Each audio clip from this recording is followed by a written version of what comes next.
In this podcast episode, Ro Khanna, a congressman representing California's 17th district and a progressive advocate, discusses several pressing issues facing the United States today. The conversation spotlights the ongoing fight to release the Jeffrey Epstein files, the deep-rooted corruption and protectionism surrounding this case, the exploitation of children in both real-life and online platforms, economic inequalities highlighted by the billionaire tax debate, and broader political and social reform challenges. Khanna shares his personal journey in politics, views on national unity, and the urgent need for courage and transparency in government. Ro Khanna begins by explaining the critical importance of disclosing the Jeffrey Epstein files, which contain testimonies and evidence implicating rich and powerful individuals in systematic sexual abuse and trafficking of minors. He describes how vulnerable working-class girls, often fatherless, were intentionally targeted and exploited on Epstein's private island, known as a rape island, and at various parties attended by elite figures from Wall Street to politics. Despite overwhelming evidence and calls from survivors, the Justice Department and the FBI have delayed the full release of these files, actively redacting abusers' names while protecting the perpetrators and powerful interests. Khanna exposes the troubling lack of accountability within the justice system, recalling the original case from the 1990s and early 2000s, where a brave complaint was ignored. Charges were drastically reduced from 60 to just 2 counts, and co-conspirators went unprosecuted. He highlights how bipartisan legislation introduced by himself and Republican Thomas Massie aimed to force the release of these files, though even after passing both houses and being signed into law, the process has been obstructed, raising questions about who in the current administration and political class is shielding these individuals. The congressman strongly condemns the protection of pedophiles by government officials and criticizes the White House for its perceived complicity. He urges citizens, particularly those within the MAGA base who heavily influenced the bill's passage, to pressure political leaders like former President Trump to honor their promises of transparency. Additionally, he touches on foreign government connections potentially involving Israel and Russia, emphasizing the grave national security and ethical implications. Khanna shares heart-rending details from survivors who suffered abuse and exploitation, many of whom have struggled with guilt, trauma, and silence for decades. He notes how some survivors were even forced into recruiting other young girls under duress, a grim testament to the manipulative and coercive nature of Epstein's operations. For these survivors, the law passing and public acknowledgement represented a rare moment of feeling seen and believed after years of being dismissed as liars. They seek not only the complete release of the files, but also recognition, accountability, and the removal of honors commemorating perpetrators in public spaces. Khanna stresses that full disclosure is essential to begin national healing, and without it, survivors will continue to feel abandoned and betrayed by a corrupt system. Khanna is deeply frustrated with political leadership for failing to act decisively on this issue, pointing out the bipartisan nature of the problem and the involvement of both Democrats and Republicans.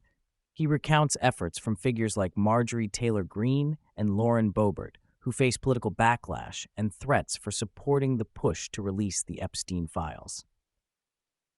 The congressman notes the rarity of politicians willing to cross party lines or challenge powerful donors and insiders, underscoring the entrenched culture of elite impunity.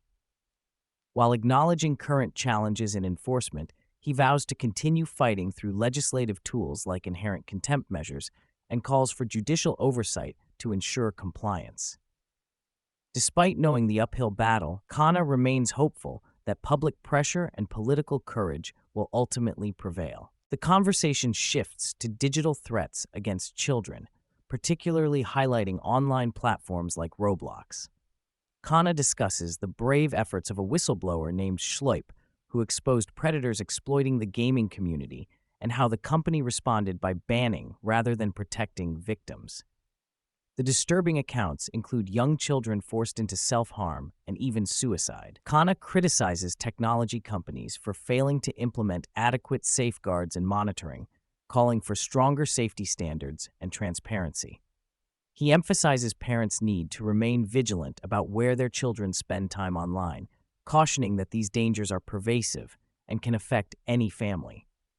This topic broadens the discussion from physical abuse to modern digital exploitation, reflecting the evolving nature of child safety concerns. Khanna addresses the contentious debate over the billionaire wealth tax, defending its rationale as a necessary step to reduce growing inequality and fund essential social programs like healthcare, childcare, and education. He frames the tax as a way to prevent a societal divide where vast wealth accumulates in a small elite, while many Americans lack basic opportunities. While understanding concerns about capital flight and tax evasion, Khanna argues for sensible design of the tax to target unrealized wealth and ensure entrepreneurs continue to thrive. He mentions former President Trump's past support for a wealth tax, though noting political complexities around the issue today. Khanna stresses the need to balance economic growth with fairness and shared prosperity, contrasting his view with the model of low taxes and limited government favored by some states, attracting outmigrants from California and New York. He acknowledges widespread frustration with government waste, fraud, and inefficiency, pointing out billions lost in overseas aid and domestic programs, which undermines trust. Khanna advocates for audits, greater accountability, and tackling fraud alongside raising revenues through taxation. The dialogue turns to America's waning national unity, declining trust in institutions, and pervasive political cynicism. Khanna reflects on the country's historical achievements, winning wars, pioneering technology, building strong democratic institutions, and the urgency to revive a shared sense of mission. He highlights the corrosive effects of elitism, the Epstein class, and partisan entrenchment that alienate everyday Americans. Khanna proposes reforms including term limits, banning dark money in politics, ending the revolving door between Congress and lobbying, and fostering a culture of courage and service over charisma. Emphasizing a military-style ethos of mission first, ego second, he laments the loss of dedication to public service and calls for leaders who prioritize people over power.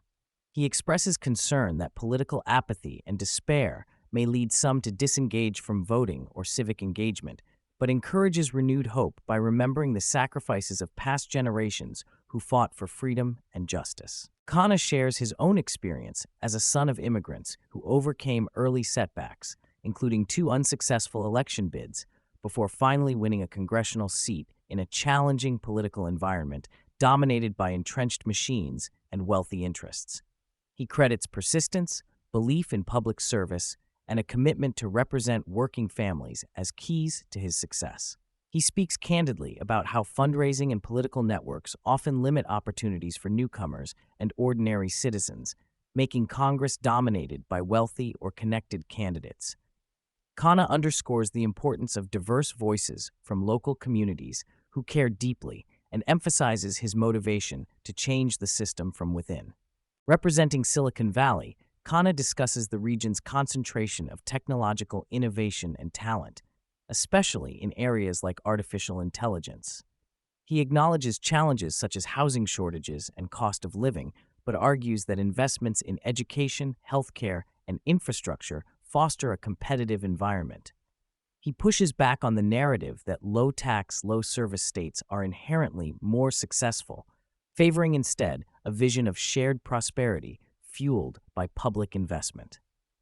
Khanna mentions growing migration from high-tax states like California to others like Tennessee and Florida, but highlights California's unique advantages, such as scholarship programs and world-class universities that contribute to incubating innovation. Finally, the episode touches on the necessity of bridging tribal political divides and fostering genuine dialogue. Khanna reflects on the importance of conversations with people holding differing views, acknowledging shared goals for a better America despite different approaches. He calls for moving beyond ad hominem attacks and polarization toward productive debate that recognizes complexity and common humanity. Khanna praises efforts to host guests from across the political spectrum, signaling his openness to challenging orthodoxies and working for solutions. He stresses that meaningful change requires collaboration, courage, and renewed trust. Towards the end, Khanna suggests notable guests for future appearances. including Thomas Massey for his bipartisan stance on Epstein transparency, Marjorie Taylor Greene for her courageous advocacy despite political fallout, and Jensen Huang of NVIDIA, a key Silicon Valley innovator. He also mentions interest in including prominent progressive figures such as Alexandria Ocasio-Cortez, Bernie Sanders, and Manny to maintain a balance of viewpoints and foster inclusive conversations.